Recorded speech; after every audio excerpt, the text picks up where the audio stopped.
नमस्कार। Defence page में आपका स्वागत है। आज की टॉप हेडलाइंस कुछ इस प्रकार है। 1,20,000 करोड़ रुपए के 1700 एफआरसीवी टैंक और 60 एडवांस्ड स्टील्थ फ्रिगेट्स खरीदेगा रक्षा मंत्रालय। गवर्नमेंट ने 26,000 करोड़ रुपए के 240 सुखोई एरो इंजन की खरीद को दी मंजूरी। भारत की इंडिजिनस हाइपरसोनिक ग्लाइड मिसाइल 2027 तक होगी तैयार। इंडियन एयरफोर्स ने हार्श कंडीशंस में किया एस्ट्रा MK2 BVRAM का परीक्षण। सेंटम इलेक्ट्रॉनिक्स को डीआरडीओ से मिला एक 109 करोड़ रुपए का कॉन्ट्रैक्ट।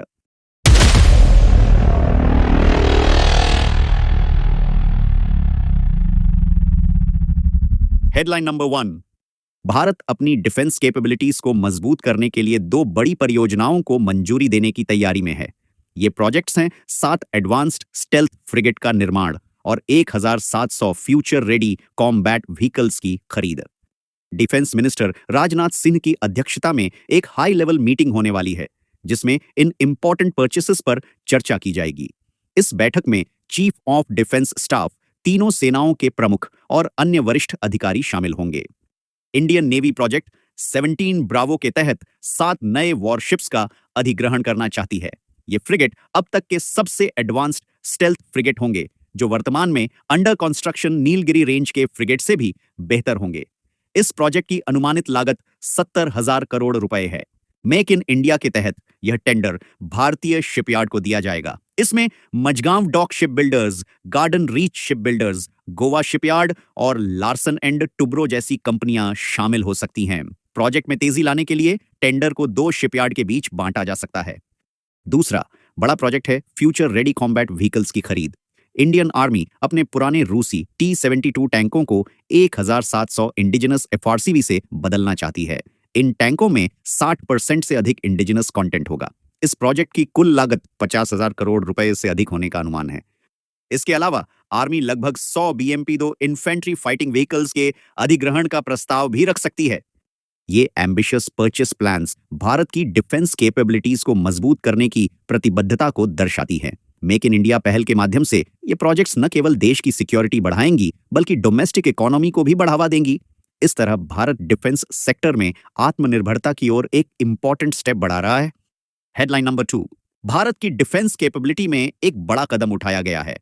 सुरक्षा मामलों की कैबिनेट समिति ने हिंदुस्तान एरोनॉटिक्स लिमिटेड से इंडियन एयरफोर्स के Sukhoi ASU-30 MKI fighter jet के लिए 26,000 करोड़ रुपए के 240 एरो इंजन की खरीद को मंजूरी दे दी है।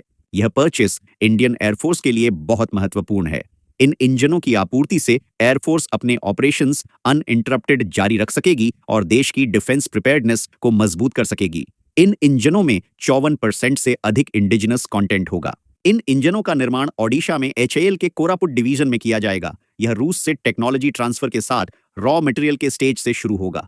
केवल कुछ पार्ट्स, फॉर्जिंग्स एंड कास्टिंग्स का इंपोर्ट किया जाएगा। कोरापुट डिवीजन ने अब तक इंडियन एयरफोर्स को 113 AL-31 FP इंजन का निर्माण और आपूर्ति की है। इंडियन एयरफोर्स के पास प्रेजेंट में 260 सुखोई 30 एयरक्राफ्ट्स हैं। इसके अलावा दुर्घटनाओं में खोए गए विमानों की भरपाई के लिए 12 अतिरिक्त फाइटर जेट्स खरीदे जाएंगे। HAL का अनुमान है कि पूरे सुखोई 30 फ्लीट के लाइफ साइकिल के दौरान एयरफोर्स को लगभग 900 इंजनों की आवश्यकता होगी। इसके अलावा HAL द्वारा इंडियन एयरफोर्स के सुखोई 30 को लगभग 65,000 करोड़ रुपए की लागत से अपग्रेड किया जाएगा।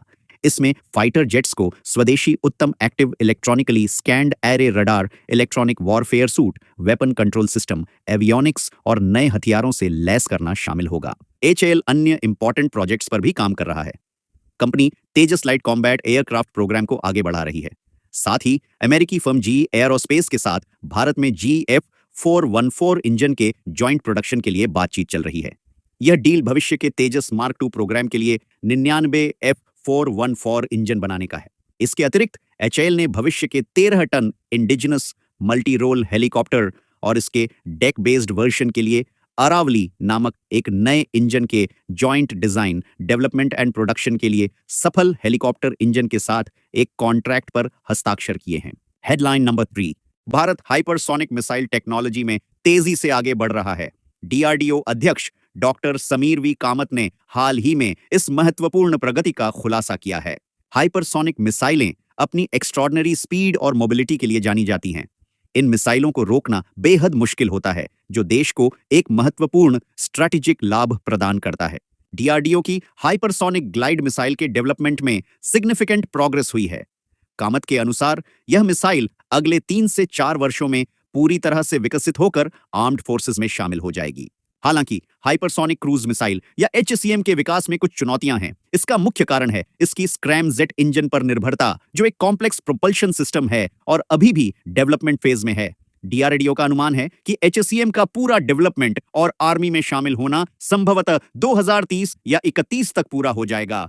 इन चुनौतियों के बावजूद कामत ने डीआरडीओ की क्षमताओं पर पूरा भरोसा जताया है। उन्होंने मिसाइल टेक्नोलॉजी की सीमाओं को आगे बढ़ाने के लिए संगठन की प्रतिबद्धता पर जोर दिया है। और अगर आप यहां तक वीडियो देख चुके हैं तो कृपया इस वीडियो को लाइक और चैनल को सब्सक्राइब जरूर करें। हेडलाइन नंबर 4, भारत शक्ति ने इंडियन एयरफोर्स की नई न्यूमैटिक लॉन्चर सिस्टम का वीडियो जारी किया है, जो देश की एयर कॉम्बैट कैपेबिलिटीज में एक बड़ा कदम है।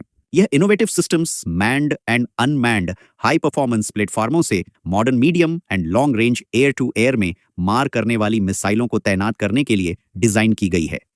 इस टेक्नोलॉजी का सबसे प्रमुख उदाहरण है Astra MK2 beyond visual range air to air missile. Astra MK2 की रेंज 145 किलोमीटर से अधिक है, जो इसे न्यूमैटिक लॉन्चर का उपयोग करने वाला पहला BVRAM बनाता है। यह सिस्टम अपनी रैपिड डिप्लॉयमेंट कैपेबिलिटीज के लिए जानी जाती है।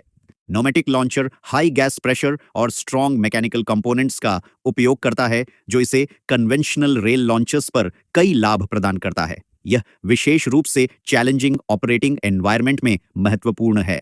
एस्ट्रा MK2 के लिए न्यूमैटिक लॉन्चर को अपनाना इसके पूर्ववर्ती एस्ट्रा MK1 से एक महत्वपूर्ण बदलाव है, जिसमें रेल लॉन्चर सिस्टम का उपयोग किया गया था। इसके अतिरिक्त यह न्यूमैटिक लॉन्चर डीआरडीओ द्वारा developed Rudram 1 anti radiation missile के साथ भी कंपैटिबल है। यह मल्टी मिसाइल कंपैटिबिलिटी एक इंटीग्रेटेड लॉन्चर सिस्टम की क्षमता को बढ़ाती है, जिससे ऑपरेशनल वर्सेटिलिटी में वृद्धि होती है। भारत शक्ति के वीडियो में प्रदर्शित न्यूमैटिक लॉन्चर टेक्नोलॉजी भारत के डिफेंस सेक्टर के लिए एक महत्वपूर्ण उपलब्धि है।